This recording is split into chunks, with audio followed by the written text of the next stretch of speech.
हालात थे। हज़रत इमाम अस्सफ़ूरी अश्शाफ़ई जिल्द 2 सफ़ा 55 पर लिखते हैं कि एक मरतबा इबलीस रसूल की बारगाह में आ गया, गुजर रहा था, सरकार ने देख लिया, कहा इबलीस इधर आ बदबख्त, करीब आ मेरे। इबलीस पहुंचा, सलाम किया, सरकार इबलीस का तो जवाब देना ही नहीं था। कहा सुन, एक सवाल पूछना चाहता हूँ, कुछ सवाल पूछना चाहता हूँ, जवाब देगा? कहा या रसूल आप पूछिए और मेरी मजाल के मैं जवाब ना दूँ। पूछिए सरकार। आका ने फरमाया तेरा सबसे अजीज तरीन दोस्त कौन है? मेरा सवाल यह है कि तेरा सबसे अजीज तरीन दोस्त कौन है? कहा या रसूलल्लाह बेनमाजी।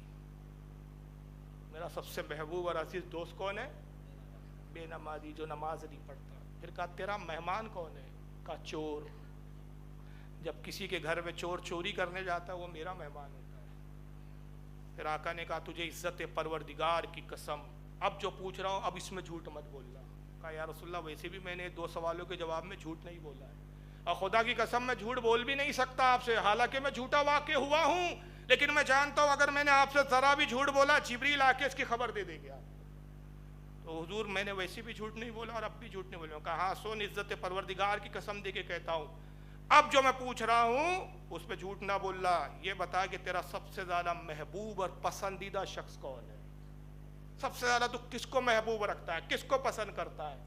कहा या रसूलल्लाह खुदा की कसम आपने बड़ा शदीद मुश्किल सवाल किया, ये राज है इसका जवाब। अगर आप मुझे इज्जत परवरदिगार की कसम ना देते तो खुदा की कसम मैं झूठ कहता, भले उस पर भी मुझ पे अजाब होता, वो गवारा करता, लेकिन मैं हकीकत को जाहिर ना करता।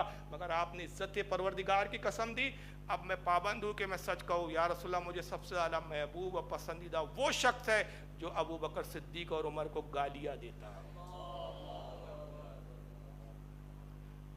समझ रहे ये अंधेरा कायम रहो किस कौम से है, और आप इनके बीच घुस रहे हैं। याद रखिए, मैं एक जुमला कहता हूँ, मेरी एक तकरीर का उन्वान है, बड़ी ज़बरदस्त तकरीर, सुनना चाहिए। आप लोग सुनते हैं नहीं मुझे नहीं मालूम, बाहर के लोग सुनते हैं, शहर वाले नहीं सुनते, अफसोस की तो ये बात है, जिसका नाम है हम अहले सुन्नत है हम ही है जन्नत। इंटरनेट पे इस नाम से मैंने कहा हमें अल्लाह से मोहब्बत करने के लिए वहाबी बनना ज़रूरी नहीं है, रसूल से मोहब्बत करने के लिए तबलीगी बनना ज़रूरी नहीं है, और अहले बैत से मोहब्बत करने के लिए हमें राफ़दी बनना ज़रूरी नहीं है। हम अहले सुन्नत है, हम ही हक़ पर है, हम ही जन्नती हैं, और हम अहले सुन्नत रहकर ही तौहीद पर भी है, अल्लाह के रसूल की मोहब्बत पर भी है, अहले बैत की मोहब्बत पर भी है।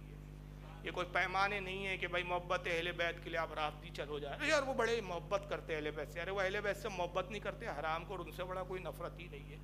एक अली की मोहब्बत के दावे की आड़ में हज़ारों सहाबा की तौहीन करते हैं, हज़ारों के सारे सहाबा की तौहीन करते हैं। उन बदतरीन लोगों का तो अकीदा ये है बुनियादी, उन हराम खोरों का, कहते हैं कि रसूल का इंतकाल हुआ, 6 सहाबा थे जो ईमान पर है, बाकी सब ईमान से फिर गए थे। जो हमारे सहाबा को मुसलमान ना बनाए, समझे मुसलमान ना समझे, मुसलमान ना माने, एक अली की मोहब्बत उनको क्या नजात देगी? सबसे पहले खुदा की कसम अहले बैत अथार इनको दुत्कारेंगे। और यही वजह है कि हज़रत अबू हुरैरा से रिवायत है, आका कहते हैं कि पहले आसमान पर 80,000 फरिश्ते हैं, पहले आसमान पर, और 80,000 फरिश्तों की ड्यूटी काम ही ये है कि वो उस शख्स के लिए दुआ करते हैं जो अबू बकर सिद्दीक और उमर से मोहब्बत करता है।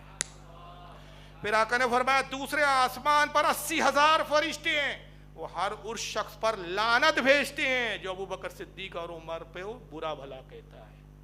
तो 2 तरह के फरिश्ते अल्लाह ने पैदा किए, 80,000 पहले आसमान पर जो मोहब्बत करने वालों को दुआएं देते हैं, और दूसरे आसमान पर 80,000 जो अबू बकर सिद्दीक और हज़रत उमर की माज़अल्लाह बुरा कहने वालों पर लानतें करते हैं। इसको इमाम इब्न अदियल ने अल काबिल में लिखा, जिल्द 2 सफ़ा 199।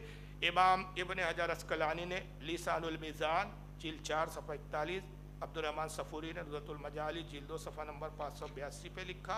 अल्लाह ताला हम सबको सरकार अबू हुरैरा की मोहब्बत अता फ़रमाए, अहले बैत से मोहब्बत अता फ़रमाए, तमाम सहाबा से मोहब्बत अता फ़रमाए। वमा अलैना इल्लल बलागुल मुबीन।